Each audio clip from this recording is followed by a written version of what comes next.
Pension ఇస్తున్నారు. Light ఉందా బయట? లైట్ లేదా? ఏళ్ళు పడితే ఆయేలేండి. ఏం పేరండి? ఇట్టా నాగేశ్వరరావు. ఇట్టా నాగేశ్వరరావు. ఏలు ముద్ర సంతకం పెడతావా?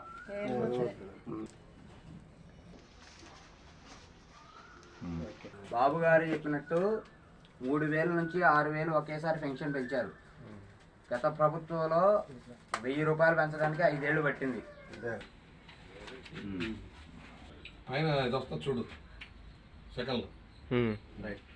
గుర్తుపెట్టుకోండి, బాబు గారిని మర్చిపోబాకండి. అభివృద్ధి జరగాలంటే బాబు గారే ఉండాలి.